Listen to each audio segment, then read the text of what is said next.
Good day, lightsaber addicts. Last week on this channel we went over Class 1 droids. Today we'll take a look at Class 2 droids in the Star Wars universe. First, let's get a refresher on all 5 classes.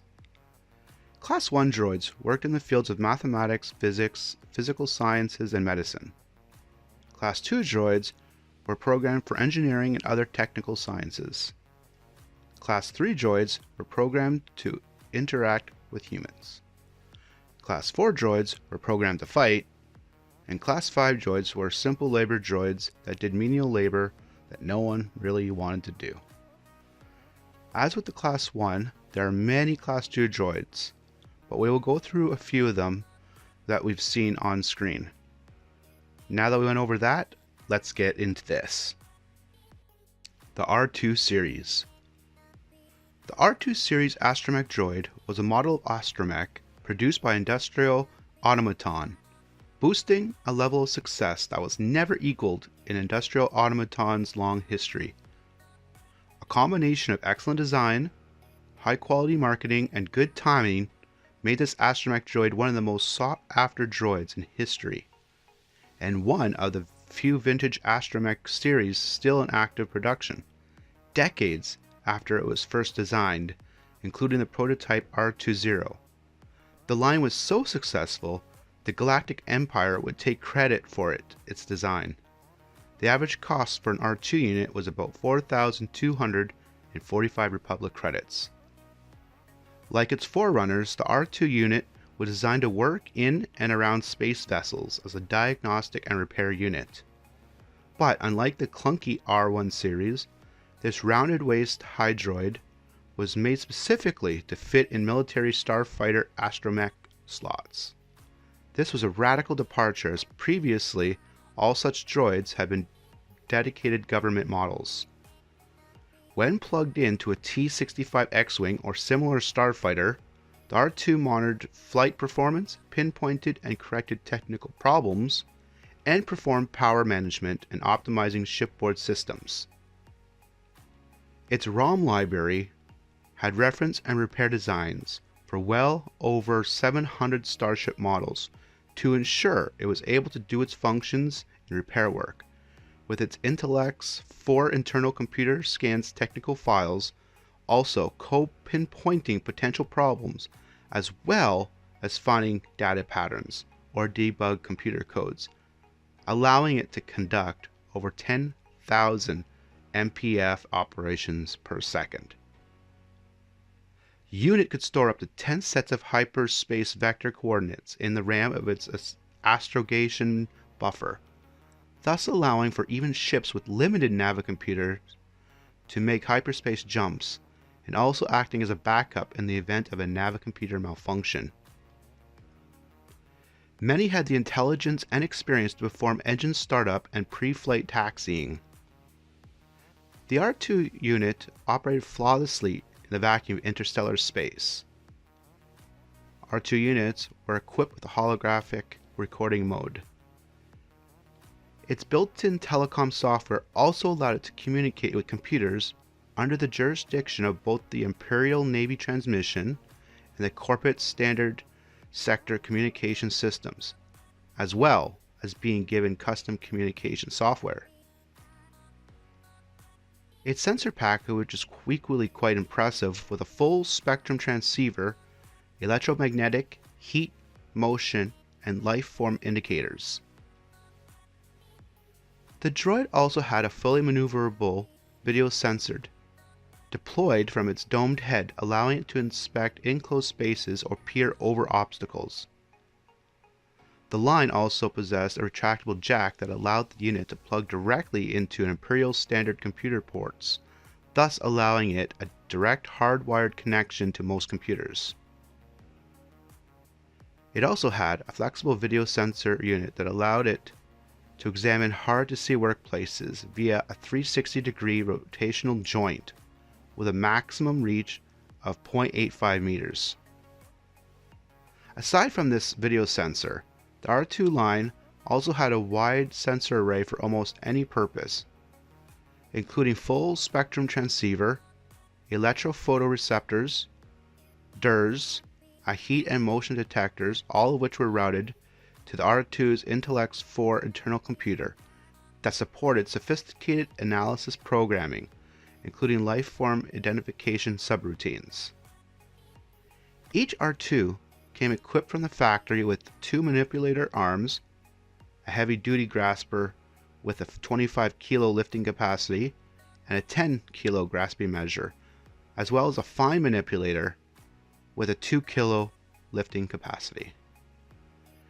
It also had electric arc wielder, circular saw, computer link arm, holographic recorder projector unit, internal cargo component, compartments, and a general use fire extinguisher, all of which came at no extra cost if purchased with the R2 unit.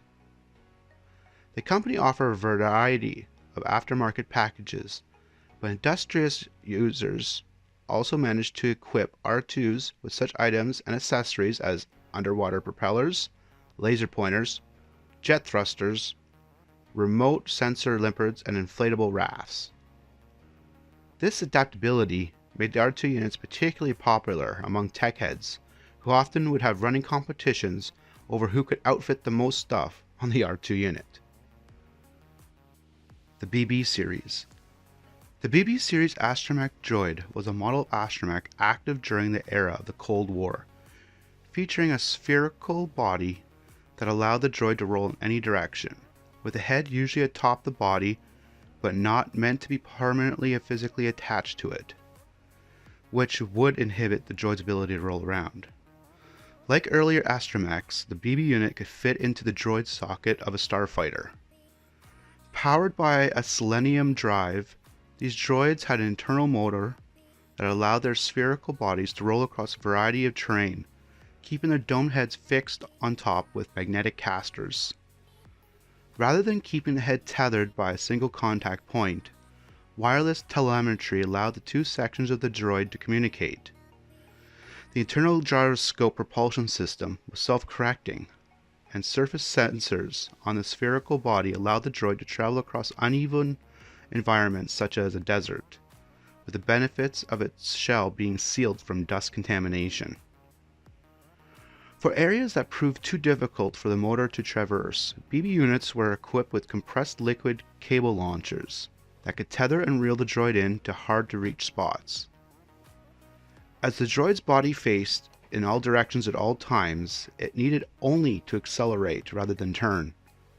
The BB's dense shell featured 6 swappable circular tool bay discs that could be fitted with numerous forms of equipment, such as a magnetic tip bolt spinner.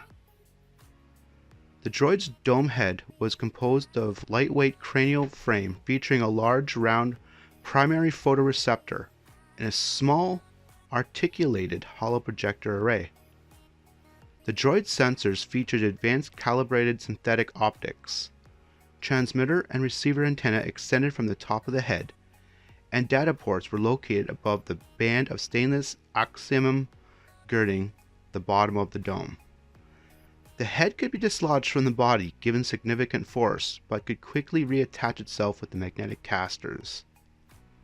BB units possessed a dedicated, goal-focused personality and were protected by self-preservation protocols. However, it was known for some experienced droids to create strong loyalty subprograms that saw them enter into dangerous situations in order to assist their masters and owners. The droids communicated via a droid speak variant of the most common astromech language. The MSC-6 series repair droid. The MSC-6 series repair droid, or mouse droid, was a small box-shaped wheeled general labor droid often used for delivery, maintenance, and cleaning purposes. The MSC-6 was developed by Sandra Fan based on the earliest MCE design, the MSE-1T droid. Many MSC-6 droids were used by the Republic Navy during the Clone Wars. The Confederacy of Independent Systems also maintained a number of these droids, and MSC-4 droids, a similar but smaller model, in the Separatist Council War Room on Mustafar at the end of the Clone Wars. In a desperate final attempt before bankruptcy, Rabaxan Colony needed to sell the massive collection of droids they had built, so they sold all of them to the Empire for work in the Imperial Navy. MSC-6 units were most notably on Star Destroyers and both Death Stars during the time of the Galactic Empire. The MSC-6 stood around 25 centimeters tall and ran on 4 wheels underneath its main body. Although programmed with multiple capabilities, the droid was designed with only a singular function or task. The modular circuit matrix was installed beneath the droid's boxy shell and contained programming for one skill. Usually mouse droids carried out cleaning and basic repair duties, and can serve in security and communication fields. Since each droid possessed only a single skill, multiple mouse droids would chain together to pool their resources for more complex assignments. Trains of MSE-6 droids could often be seen guiding troops through military installations. This kind of duty required mouse droids to be programmed with a complete readout of their assigned areas. In addition, due to their use in military outposts, MSC-6 units were rigged to melt down if captured, giving the droids a strong self-preservation instinct. The T-3 Utility Droid. The T-3 series Utility Droid was a utility droid produced by Dawani Mechanical Products at some point prior to the Great Droid Revolution.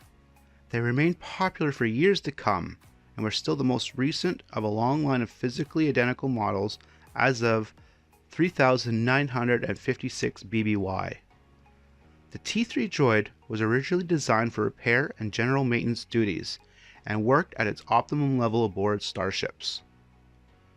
As with other utility droids of the era, the T-3 unit had 4 wheeled legs, of which the 2 front were attached to the droid's blocky chassis by rotating joints, allowing the droid to slide backwards and forwards to adjust the unit's height. The T-3's head featured a large main photoreceptor and 2 secondary ones, a broadcast antenna, and a vocabulator that allowed the droid to communicate in droid speak. Without periodic memory wipes, these models developed personality and behavioral traits. It was even known for some units to form gangs, making a living as thieves.